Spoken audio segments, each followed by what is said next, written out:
Tangan saya Pak Januar ya. Oke. Iya. Siapa Januar? Iya Pak, siapa?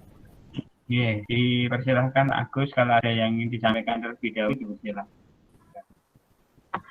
Baik, Assalamualaikum warahmatullahi wabarakatuh. Untuk bincang kali ini saya akan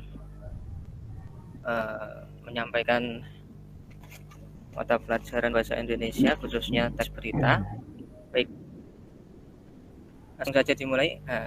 Baik, Assalamualaikum warahmatullahi wabarakatuh.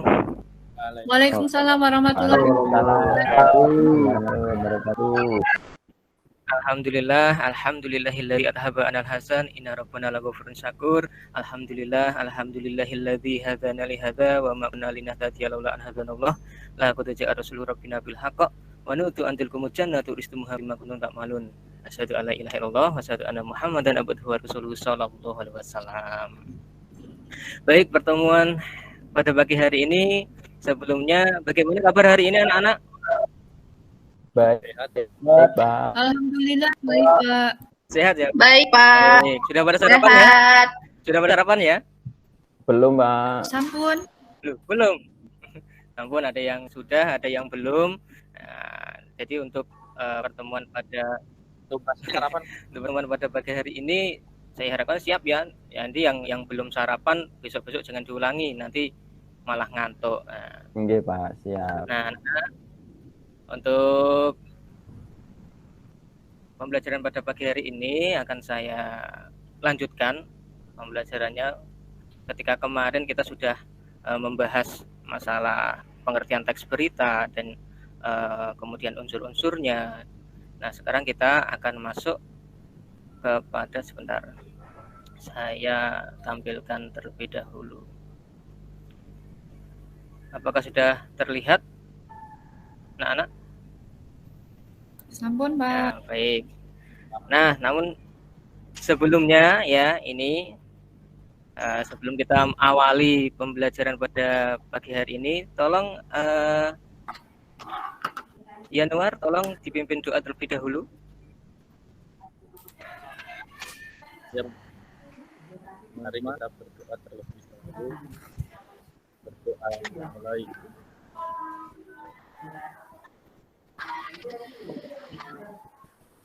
Selesai. Baik, terima kasih Yanuar dan yang lainnya. Kemudian saya absen terlebih dahulu ya. Ini tadi Pak kelupaan belum di absen. Baik. Siap. Yang pertama Kania. Hadir ya. Ke kamar mandi, Pak. Kamar mandi, izin tadi ya. Izin kamar mandi, Pak. Oke. Hadir, Pak. Kemudian Fitri. Hadir. Kemudian Dian. Hadir, Pak. Kemudian Agung. Ada, Pak, hadir. Kemudian Yudi. Kemudian Iis. Hadir. Kemudian Yanuar. Kemudian Deviandi. Hadir, Pak. Kemudian Eko. Sakit, Pak. Oke. Nah, baik, kita lanjut ke pembelajaran pada hari ini ya. Kemarin setelah kita pelajari tentang pengertian, kemudian unsur-unsur, kemudian juga bagaimana kita memahami sebuah teks berita. Ya, kemudian untuk sekarang kita akan belajar mengenai struktur atau memahami struktur dan mengidentifikasi unsur-unsur teks berita. Nah, ini tolong coba Agung baca kompetensi dasarnya. Siapa? Kompetensi dasar memahami struktur dan mengidentifikasi unsur-unsur teks berita, membanggakan dan memotivasi yang didengar dan dibaca teks berita baik melalui lisan maupun tulisan, Pak. Sampun. Iya, bagus sekali Agung ini nih. Dapat nilai keaktifan ya. Ure. Baik, kemudian coba selanjutnya untuk indikatornya dibaca ini. Fitri, coba. Oke. Untuk indikatornya yang pertama, menemukan fakta dan opini yang terdapat pada teks berita. Menemukan unsur-unsur dalam teks berita yaitu 5W1H. Baik, bagus sekali, membacanya juga sudah lancar. Ini di kelas 8 ini sudah banyak kemajuan ya. Tadi kemarin di kelas 7 sepertinya masih ada ya beberapa yang bacanya masih kurang. Ini kelas 8 sudah ada banyak kemajuan. Nah, selanjutnya, baik, coba saya tampilkan sebuah video, silahkan disimak. Nanti kalau belum terdengar suaranya saya diberitahu ya, jangan diberi tempe ya. Baik. Iya Pak, tadi sudah dipakai sarapan. Miska Aoki dan Devon K. Enzo kembali mengharumkan nama bangsa Indonesia di kancah internasional setelah keduanya berhasil meraih medali di ajang Olimpiade Matematika Internasional di Singapura. Sembari mengibarkan bendera merah putih di Times Square, New York, Miska dan Devon memperlihatkan 85 medali yang mereka raih dalam Olimpiade Matematika dan Sains Internasional. Di antaranya Diamond Medal dan Silver Medal dari WMI, Gold Medals dari Huashen Cup Global Round, Big Australia Science Competition, dan Singapura International Math Olympiad Challenge. Uniknya, dua kakak beradik kelas 9 dan 8 ini mengaku tidak pernah mengikuti les. Keduanya sengaja memanfaatkan waktu luang selama pandemi dengan belajar sendiri dan mengikuti kompetisi matematika. Atas prestasi yang membanggakan tersebut, Museum Rekor Dunia Indonesia MURI memberikan penghargaan kepada Miska dan Devon sebagai pemenang medali internasional terbanyak di tahun 2021. Sebelumnya, mereka juga telah mendapatkan penghargaan dengan dinobatkan sebagai kader bela negara oleh Kementerian Pertahanan sebagai anak muda yang berkarya dan berprestasi mengharumkan nama Indonesia di kancah internasional. Baik, sudah ada suaranya tadi ya? Sudah Pak. Sudah, Pak. Baik.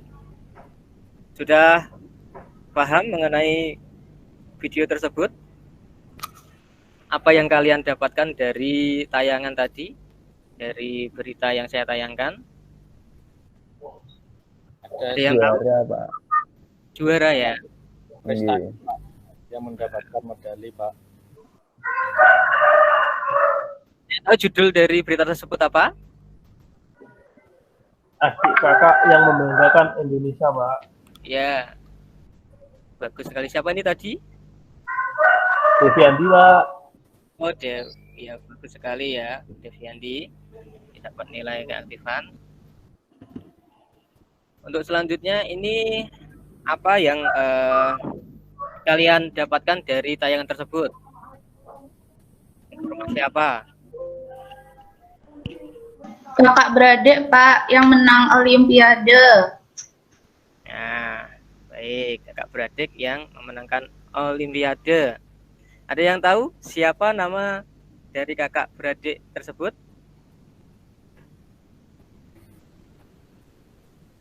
Ayo, siapa? Atau perlu ditayangkan ulang?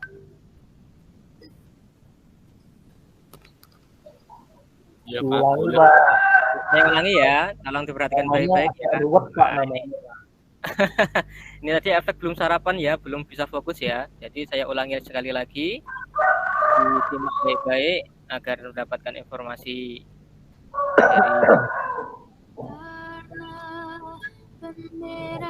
Miska Aoki dan Devon K. Enzo kembali mengharumkan nama bangsa Indonesia di kancah internasional setelah keduanya berhasil meraih medali di ajang Olimpiade Matematika Internasional di Singapura.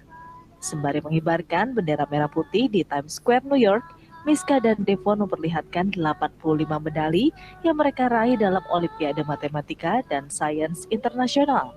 Di antaranya Diamond Medal dan Silver Medal dari WMI, Gold Medals dari Huashen Cup Global Round, Big Australia Science Competition, dan Singapura International Math Olympiad Challenge.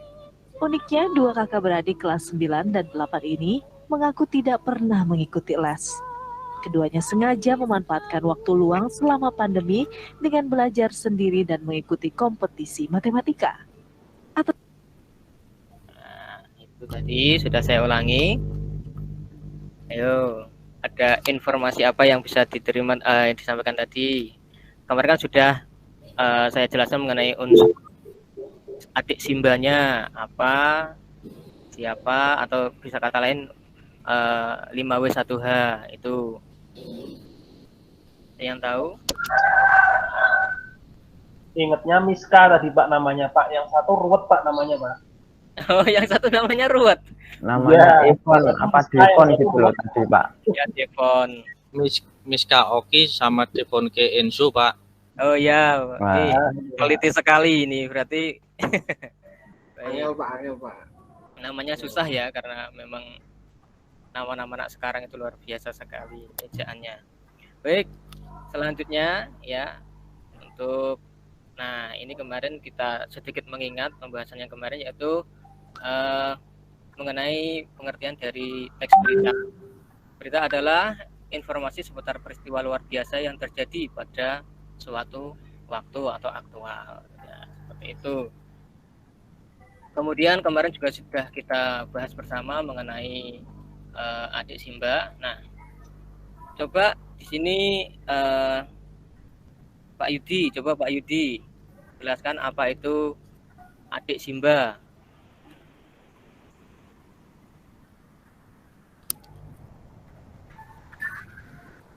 Adik Simba.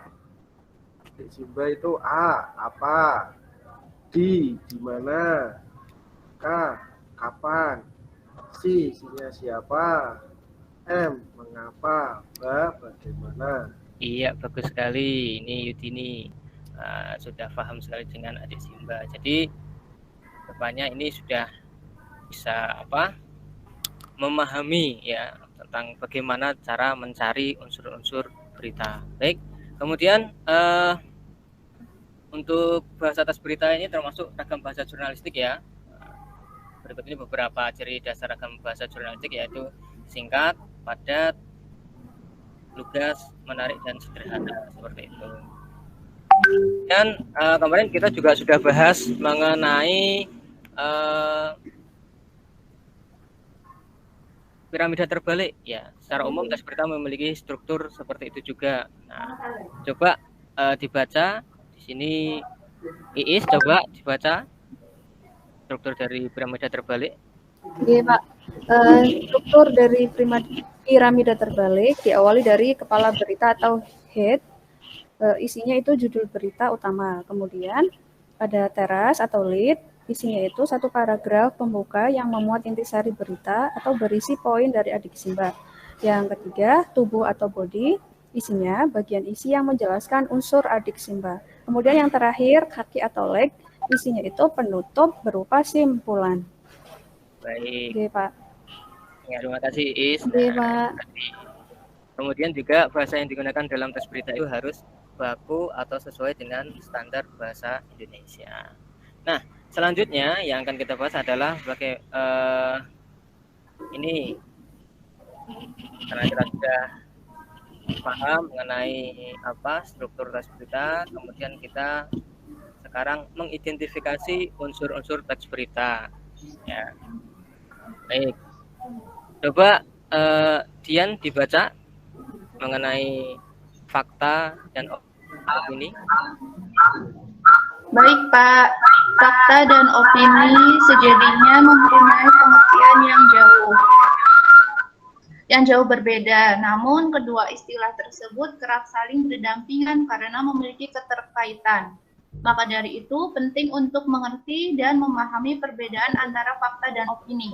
Hal itu agar tidak salah saat menyampaikan sebuah ungkapan fakta atau opini. Baik, dilanjut. Selanjutnya, kemudian ini. Iya Pak. Fakta adalah pernyataan yang berupa situasi real dari sebuah kejadian yang terjadi. Fakta berisi sesuatu yang benar-benar ada dan pernyataan dari sebuah fakta biasanya sulit untuk disanggah oleh siapapun. Dalam sebuah fakta, antara satu orang dengan orang lainnya pasti sama karena kejadiannya jelas, tidak dapat terbantahkan serta dapat dicek kebenarannya. Sementara, opini adalah suatu sikap atau pendapat seseorang mengenai sebuah keadaan yang pernah ataupun belum terjadi. Opini sangat dipengaruhi oleh perasaan, pemikiran, perspektif, keinginan, sikap, pengalaman, pemahaman, keyakinan setiap individu. Jadi, opini antara satu orang dengan orang lainnya cenderung tidak sama, sebab dipengaruhi oleh pola pikir, pengetahuan, serta lingkungan dalam menanggapi satu persoalan. Baik, terima kasih. Ya, bagus sekali. Ini merupakan pengertian dari fakta dan opini ya. Jadi, fakta di situ isinya berupa situasi yang sebenarnya, suatu kejadian yang benar-benar terjadi. Nah, dan ini tidak bisa kalau dalam suatu berita itu kita membuat seolah-olah yang tidak ada menjadi ada. Nah, itu nanti jatuhnya berita hoax ya. Seperti kemarin kita ingat kejadian pada 1 Oktober ya. Di situ ada salah satu supporter dari sebuah klub sepak bola yang ternyata setelah pertandingan itu turun ke dalam lapangan, kemudian terjadi bentrok dengan aparat dan akhirnya banyak yang meninggal. Nah, kemarin ada yang tahu nggak berita itu? Ada yang tahu? Tahu ya. Nah, kemarin sampai merenggut berapa nyawa? Kalau ada yang tahu? Ratusan, Pak. 127. Ya. Nah, berarti 120. Ini kan berdasarkan data ya. Kalau itu tidak berdasarkan data, maka itu tidak mungkin bisa menemukan sejumlah itu. Nah, inilah yang bisa disebut fakta di sana. Jadi memang datanya, jumlahnya ada. Nah, itu merupakan fakta dari berita tadi. Kemudian opini. Nah, ini merupakan pendapat. Ini pendapat mengenai suatu kejadian. Misalkan tadi kalau di media sosial itu ya banyak yang berkomentar. Nah, misalkan di situ wah kemarin itu gara-gara polisinya menyerang supporter dengan gas air mata. Kemudian ada lagi yang berpendapat kalau supporternya itu menyerang para pemain dan ofisial dari klub sepak bola itu. Nah, itu merupakan opini atau pendapat dari orang yang menyaksikan berita tersebut. Nah, untuk investigasinya ternyata memang ada supporter yang turun ke lapangan sebenarnya itu mengaku bahwasanya ingin menyemangati klubnya yang kalah, tetapi akhirnya terjadi bentrok seperti itu. Itu merupakan opini ya. Jadi opini itu pendapat mengenai suatu kejadian. Sampai sini ada yang ditanyakan atau sudah paham atau malah mubeng? Paham ya? Iya, paham, Mbak. Paham, Pak. Baik, selanjutnya coba Agung ini dibaca ciri-ciri fakta. Ciri-ciri fakta yang pertama atau nomor 1 dapat dibuktikan kebenarannya. Berisi data-data. Yang kedua, berisi data-data yang sifatnya kuantitatif atau berupa angka dan kualitatif berupa pernyataan. 3, mempunyai data yang akurat baik waktu, tanggal, tempat, dan peristiwanya. 4, dikumpulkan dari narasumber yang terpercaya. 5, bersifat objektif, yakni data yang sebenarnya, bukan dibuat-buat oleh dan dilengkapi dengan gambar objek. 6, biasanya dapat menjawab rumus pertanyaan 5W plus 1H. 7, menyatakan kejadian yang sedang atau telah dan pernah terjadi. 8, informasi berasal dari kejadian yang sebenarnya. Juga, Pak. Iya, bagus sekali Agung, ini anak yang paling aktif di kelas ini. Ya tadi ya, ciri-ciri fakta sudah disampaikan oleh Agung tadi, yang mana dapat dibuktikan kebenarannya. Dan beberapa tadi seperti kasus supporter tadi ya, situ memang ada banyak buktinya, video-video dan yang lainnya. Di situ terlihat korban yang sampai sebegitu banyaknya. Nah, ini kan di poin 2 berisi data-data yang sifatnya kuantitatif berupa angka. Nah, karena terdapat jumlah dari korban dan yang lainnya di situ sampai segitu banyaknya. Nah, ini kalau tidak berdasarkan data di situ ya tidak akan tahu, oh ini yang mati berapa, kayak berapa itu, paling yo oke. Nah, itu kan tidak valid datanya karena memang tidak ditunjukkan berdasarkan angka. Kemudian ada data yang akurat, yang baik, tanggal, tempat dan peristiwanya. Nah, itu yang lain nanti bisa dipahami sendiri ya, diskusi kelompok nanti. Kemudian selanjutnya coba di sini Devianti coba dibaca ciri-ciri opini. Ciri-ciri opini yang pertama, tidak dapat dibuktikan kebenarannya. Yang kedua, bersifat subjektif dan biasanya disertai dengan pendapat, saran, dan uraian yang menjelaskan. 3. Tidak memiliki narasumber. 4. Berisi pendapat tentang peristiwa yang terjadi. 5. Menunjukkan peristiwa yang belum pasti terjadi atau terjadi di kemudian hari. 6. Merupakan pikiran atau pendapat seseorang maupun kelompok. 7. Informasi yang disampaikan belum ada pembuktiannya. 8. Biasanya ditandai dengan penggunaan kata-kata bisa jadi, sepertinya, mungkin, seharusnya, sebaiknya. Ya, baik. Itu merupakan ciri-ciri dari opini. Nah, jadi opini ini sebenarnya masih berupa pendapat pribadi ya. Jadi bisa saja ini betul, namun bisa juga tidak benar. Nah, di situ untuk pembuktian kebenarannya, nah di situ kan perlu didukung dengan data-data. Nanti ketika kita sudah beropini kemudian disertai dengan data-data, maka di situ masuknya adalah ke menjadi sebuah fakta nanti. Nah, kalau hanya sekedar opini pendapat saja, misalkan, di sini Agung itu orangnya pintar di kelas. Nah, itu opini dari seseorang. Tapi ada lagi yang beropini bahwasanya, oh enggak, Agung itu orangnya malas loh. Nah, ini nilainya baik-baik. Oh enggak, itu dari aku yang ngajarin, itu yang nyontek aku dan yang lainnya seperti itu. Itu baru opini dari beberapa orang. Nah, kalau belum dibuktikan secara real, mungkin nanti melalui tes dan yang lainnya ternyata dia tidak nyontek dan yang lainnya. Nah, itu baru bisa dibuktikan kebenarannya. Kemudian di situ bersifat subjektif dan biasanya disertai dengan pendapat, saran, dan uraian yang menjelaskan. Nah, ini biasanya yang banyak beropini itu yang cewek-cewek ya, biasanya opini melihat temannya, kemudian ada yang pakai apa gitu, kemudian dikomentari jadi rasan-rasan dan yang lainnya. Ya itu biasanya. Iya Pak itu. Nah, sering Pak itu.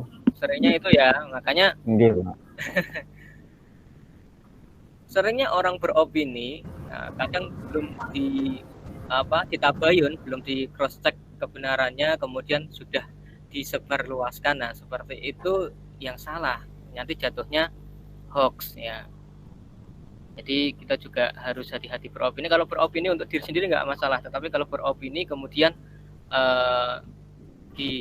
belum tahu kebenarannya, kemudian disebarluaskan, itu yang berbahaya. Seperti contoh kemarin ada teman kita ya, teman saya tuh di sebuah bank ya, dia duduk, kemudian ada duduk di kursi berjajar karena di situ situasinya ramai seperti itu. Kemudian tiba-tiba datang seorang ibu-ibu yang sudah agak sepuh, kemudian melepas sandalnya, kemudian duduk di samping teman saya ya, duduk, kemudian ternyata duduknya di bawah karena tidak kebagian kursi. Nah, teman saya itu sedang ngobrol dengan rekannya karena tidak tahu ada ibu-ibu tersebut. Nah, kemudian ada orang yang memfoto, jebret, kemudian sebenarnya setelah sekian detik di foto tadi, teman saya nengok tahu ibu-ibu itu duduk di bawah, langsung dikasih tempat duduknya.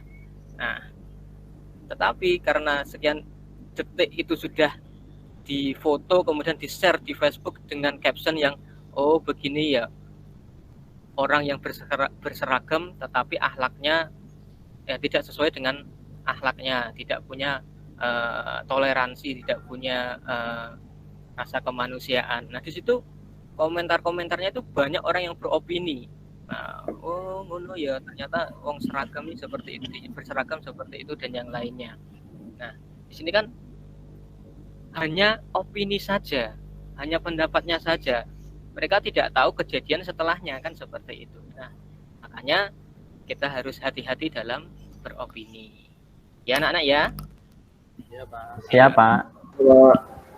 Siap, Pak. Baik, selanjutnya ini tadi setelah saya tayangkan video yang tadi ya, kalian coba berkelompok ya, tadi dengan Ania dengan Pak Yudi, kemudian Fitri dengan Agung, kemudian Dian dengan Eko, Eko nggak masuk ya, kemudian dengan Dian dengan Agus, ini Agus ada 2 sini, kebetulan namanya sama dengan saya. Kemudian Iis dengan Deviandi, kemudian Yanuar ya dengan Agus tadi, dengan kemudian ya itu coba kalian cermati. Nah, ini ada tugas untuk kalian ya. Tadi setelah mencermati video yang saya tayangkan, kalian coba jawab pertanyaan-pertanyaan yang sudah ada di LK yang saya bagikan kepada kalian. Bisa ya? Saya beri waktu 5 menit.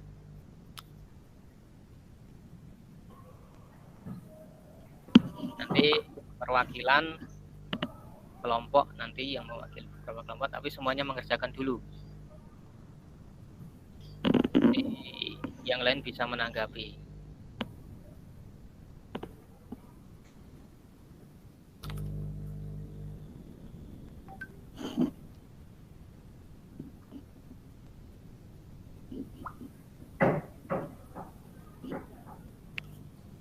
Pak, habis ini istirahat ya, Pak. Lapar, Pak. Oh iya. Baik. Nah, ini selesaikan dulu ya. Saya kasih waktu 5 menit. Udah lapar, Pak. Oke. Kita bisa.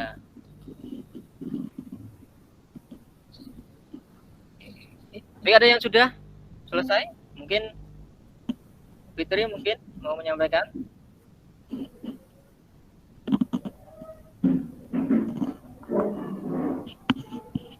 Atau Yanuar? Saya coba menjawab, Pak. Oh ya. Nggih. Ya, silakan. Nggih, menemukan fakta tadi dari beritanya atau dari video itu juara Olimpiade Matematika, Pak, sama sains. Juara Olimpiade Matematika dan Sains ya. Baik, faktanya itu. Terus fakta yang kedua mendapatkan rekor muri di tahun 2021, Pak. Oh iya, betul sekali. Ya. Kemudian? Opininya belum ketemu, Pak. Ini saya baru faktanya saja. Faktanya saja ya. Baik. Mungkin yang lain yang sudah menemukan opini?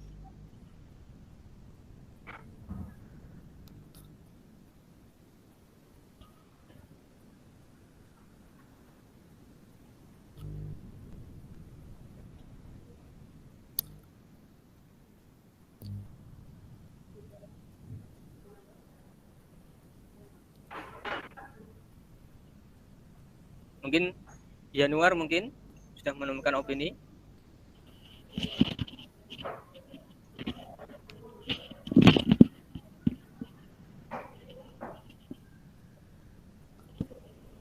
Opininya mereka itu anak yang pintar, Pak, sepertinya.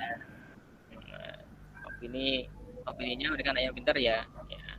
Baik, tadi di dalam video tersebut adalah ada anak bernama Miska dan Devon. Di situ meskipun mereka belajar di masa pandemi ya di rumah secara mandiri dan mereka tidak ikut les, ternyata memanfaatkan waktu itu untuk belajar mandiri secara otodidak, dan ternyata setelah belajar mandiri di situ mereka bisa ikut, malah bisa pentas di ajang internasional dan mendapatkan 85 medali emas. Nah, jadi anak-anak, apa yang bisa diambil dari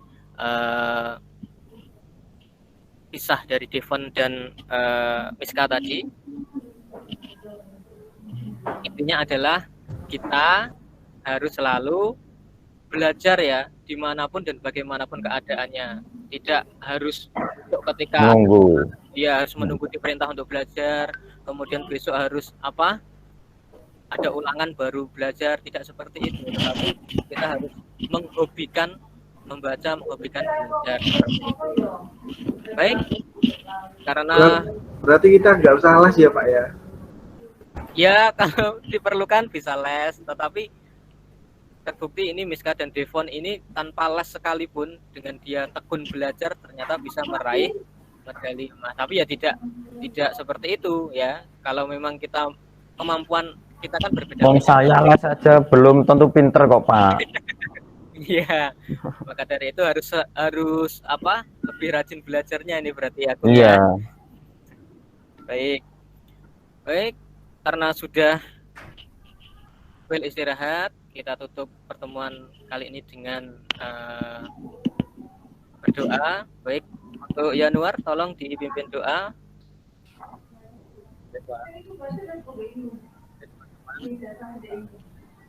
Pelajaran hari ini